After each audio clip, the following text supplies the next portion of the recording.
यहाँहरू सम्पूर्णलाई हार्दिक स्वागत अभिवादन गर्न चाहन्छु। वदन सङ्ग्रहको पुस्तक 1 अध्यायबाट आज केही कुराहरू गर्न चाहन्छु।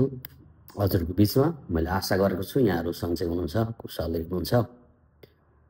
आशिषका पलहरूबाट यहाँहरू धेरै आशिषित भइराख्नु भएको कुराहरू मैले सुन्न पाउँदा म अति हर्षित छु, खुसी छु र हामी हजुरहरूलाई धन्यवाद दिन चाहन्छौँ। हाम्रो समूहबाट आशिषका पलहरूले धेरै व्यक्तिहरूलाई आशिष पुर्याएका कुराहरू हामी सुन्न पाउँदा अति नै हर्षित छौँ। Thank you so much for your love. हजुरहरूले गर्नुभएको मायाप्रति हामी एकदमै धन्यवादी छौँ। आज बिहानै मलाई एकजना पास्टर बाबुले फोन गर्नुभयो सल्यानबाट। केही समय अगाडि मैले उहाँको एउटा सानो इन्टरभ्यू गरेका थिएँ। सँगै हामी बसेर भलाकुसारी गरेका थियौँ, दुःख सुखका कुराहरू गरेका थियौँ। उहाँ साह्रो खुसी हुँदै हुनुहुन्थ्यो। तपाईँले आशिषका पलहरूमा बोलाएर एकदमै राम्रो काम गर्नुभयो भनेर भन्दै हुनुहुन्थ्यो। अनि धेरैले उहाँलाई सम्पर्क गर्नुभयो अरे। हाम्रो पास्टर उमालाल विश्वकर्माको मैले गरेको थिएँ। धेरै आशिषित भएको कुराहरू उहाँले बताउँदै हुनुहुन्थ्यो। प्रभुलाई धन्यवाद दिनुपर्छ। हामी प्रभुका छोराछोरीहरू साँच्चै नै हरेक कुराहरूबाट आशिषित छौँ। आमेन। भजन सङ्ग्रह 1 अध्यायमा तपाईँ र म अलिकति हेरौँ। यो अध्यायलाई हामी अलिकति विचार गर्दा दुई प्रकारका मानिसको विषयमा यहाँ बताएको छ। ती दुई प्रकारका मानिस, एउटा चाहिँ दुष्ट मानिस र एउटा चाहिँ आत्मिक मानिस अथवा असल मानिस। दुष्ट मानिस कस्तो हुन्छ र आत्मिक मानिस कस्तो हुन्छ त्यो कुरो यसो बुझिरहौँ। खण्डलाई मजाले खोतल्दाखेरि तपाईँले र मैले त्यहाँ दुई प्रकारका मान्छेहरू पक्कै पनि भेट्न सक्छौँ। पहिला हामी हेरौँ एउटा आत्मिक मान्छे अथवा धार्मिक मान्छे अथवा असल मान्छे अथवा एउटा साँचो प्रभुलाई विश्वास गरेको प्रभुको जनको कुरा हामी यहाँ देख्न सक्छौँ। जसले प्रभुलाई प्रेम गर्नुहुन्छ, जसले चाहिँ एकदमै परमेश्वरप्रति समर्पित भएर जिउने अठोट गर्नुहुन्छ र त्यस्तो व्यक्तिको बारेमा एक ठाउँ छ। र अर्को कुरा चाहिँ दुष्ट मानिसको बारेमा। आत्मिक मानिस कस्तो हुन्छ त? आत्मिक मानिस कस्तो हुन्छ त भनेर तपाईँले मैले खण्डलाई हेर्दै गर्दाखेरि त्यो आत्मिक मानिस चाहिँ दुष्टहरूको सल्लाहमा चाहिँ ऊ हिँड्दैन। तपाईँले वचनमा देख्नुहुन्छ त्यो चाहिँ दुष्टको सल्लाहमा हिँड्दैन भनेपछि एउटा आत्मिक मान्छे जो परिपक्व प्रभुमा जिउन खोज्दैछ, प्रयास गर्दैछ, प्रयत्न गर्दैछ, लड्दैछ, फेरि उठ्दैछ, फेरि पनि जिउन खोज्दैछ, प्रभु प्रभु भन्दैछ भने त्यो व्यक्ति पक्कै पनि दुष्ट सल्लाह दिने व्यक्तिहरूसँग, नराम्रो कुरा सिकाउने व्यक्तिहरूसँग, नराम्रो कुरा गर्न लगाउने व्यक्तिहरूसँग ऊ त्यो सङ्गतमा बस्न चाहँदैन। किनकि ऊ एउटा परमेश्वरलाई हेरेको मान्छे हुन्छ र ऊ लम्किँदै तन्किँदै परमप्रभुतिर नै हिँड्ने प्रयत्न गर्छ। यस कारणले गर्दा एउटा असल अथवा आत्मिक मान्छे चाहिँ दुष्टको सल्लाहमा हिँड्दैन। किनकि दुष्टले चाहिँ योहन्ना 10:10 के भन्छ, त्यो चोर हो। प्रभु वचन प्रभु यीशु आफैले भन्नुभयो त्यो त चोर हो, त्यो चोर्न, मार्न र नाश पार्न आउँछ। तर परमेश्वरलाई विश्वास गर्नेहरू चाहिँ आशिष पाउँछन्, अनन्त जीवन पाउँछन्, त्यो पनि प्रशस्त मात्राको भनेर प्रभुले भन्नुभएको छ। यस कारणले गर्दा दुष्टको सल्लाहमा हिँड्नु मूर्खता हो। यसकारण परमप्रभुको सल्लाहमा तपाईँ र म हिँडौँ। परमप्रभुले असल सल्लाह दिनुहुन्छ। परमप्रभुले तपाईँलाई मलाई सबै कुराहरूमा सिकाउनुहुन्छ। मलाई पुकार म तँलाई जवाफ दिनेछु, तैँले नजानेका गैरयुक्त कुराहरू म तँलाई सिकाउनेछु भनी परमप्रभुले भन्नुहुन्छ। उहाँलाई पुकार्नु र उहाँको सल्लाहमा हिँड्नु। मेरो सल्लाहमा हिँड, मेरो मार्गमा हिँड भनेर हितोपदेशको पुस्तकमा प्रभुले धेरै ठाउँमा वचनमा बताउनुहुन्छ। र अर्को कुरा चाहिँ एउटा आत्मिक मानिस चाहिँ पापीको मार्गमा खडा हुँदैन। ऊ चाहिँ पापीहरूले जुन कामहरू गर्छन्, पापमय स्वभावका कुराहरू गर्छन्, त्यो कुरामा चाहिँ एउटा आत्मिक मानिस चाहिँ हिँड्दैन। पापीको मार्गमा ऊ खडा हुँदैन भनी वचनमा लेखिएको छ। यसकारण तपाईँले र मैले कतिचोटि हामी पापमय संसारमा भएको कारणले चारैतिर पापै पापले ग्रसित भएको संसारमा बाँच्दै गर्दा अब तपाईँ र म चाहिँ एउटा पापीहरूको मार्गमा खडा नहुने अठोट र त्यो शक्तिशाली प्रयास तपाईँले र मैले गर्नुपर्छ।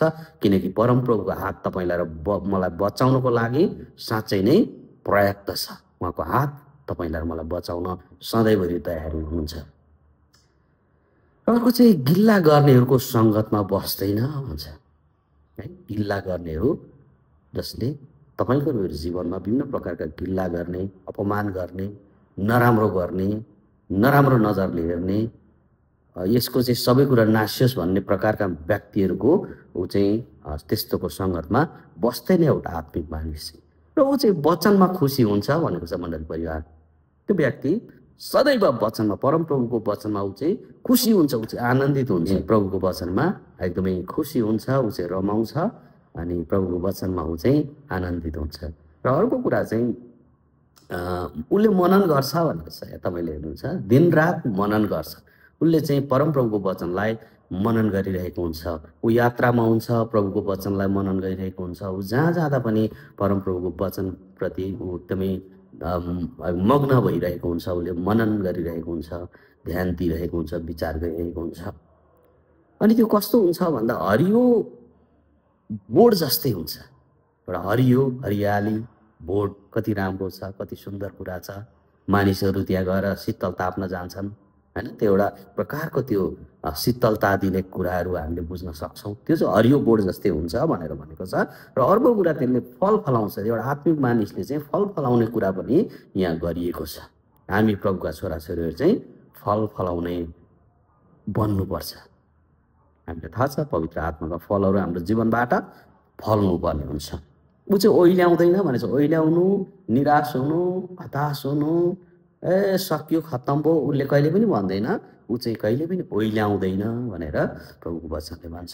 र ऊ चाहिँ जहिले पनि सफल हुन्छ। हरेक ठाउँमा ऊ चाहिँ सफल हुन्छ। उसले सफलता प्राप्त गर्छ। जो परमेश्वरमा साँचो प्रकारले जिउन चाहन्छ र जिउने प्रयत्न गर्छ, कोसिस गर्छ, ऊ पक्कै पनि सफल हुन्छ।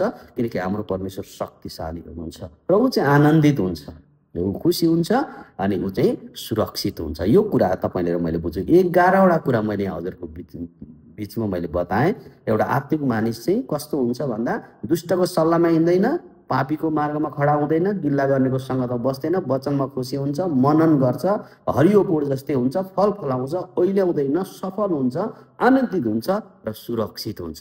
यो खण्डभित्र एउटा आत्मिक मानिस भने दुष्ट मानिस अथवा संसारिक मानिस चाहिँ भुस जस्तै हुन्छ। त्यो चाहिँ उडाएर हावाले सर्क पाएर एकैछिनमा हुरीले उडाउँछ अनि सकिहाल्छ। अनि त्यो चाहिँ टिक्दैन भनेको छ। र उसले चाहिँ स्थान पाउँदैन, उसले चाहिँ स्थान नपाउने कुरा छ। र लास्टमा चाहिँ ऊ चाहिँ नष्ट भएर जान्छ। ऊ चाहिँ अनन्तको नष्टकुण्ड दण्डकुण्डमा ऊ पर्छ। यसकारण तपाईँ र म आत्मिक मानिस बन्ने या सांसारिक मानिस बन्ने त्यो तपाईँको र मेरो आत्मा छ। मण्डली परिवार, तपाईँ र म पक्कै पनि आत्मिक मानिस बनौँ, धर्मी मानिस बनौँ। साँचो आनन्दको सिद्ध मार्ग यही नै हो कि परमेश्वरमा आशा छ, परमेश्वरमा जीवन छ, परमेश्वरमा खुसी छ, परमेश्वरमा आनन्द छ, परमेश्वरमा रमाहट छ, सबै कुरा परमेश्वरमा छ। यसकारण तपाईँ र म प्रभुलाई विश्वास गरेका प्रभुका जनहरू साँच्चै नै संसारिक कुराहरू त्यागौँ, संसारका सबै कुराहरूलाई छोडौँ र एउटा आत्मिक मानिस बनेर प्रभुको आँखाको नानी बनौँ, उहाँको आँखाको तारा बनौँ, प्रभुको नजिकको व्यक्ति बनौँ अनि आनन्दसँगले आफ्नो जीवनलाई परमप्रभुमा सुम्प्यौँ। तपाईँले र मैले पाउने इनाम ठुलो छ। तपाईँले र मैले संसारमा केही प्राप्त नगरौँला, तर तपाईँले र मैले अन्ततः परमप्रभुको राज्यमा पाउने, अनन्त जीवनमा पाउने त्यो उपहार, त्यो एउटा पुरस्कार तपाईँले म प्राप्त गर्नेछौँ।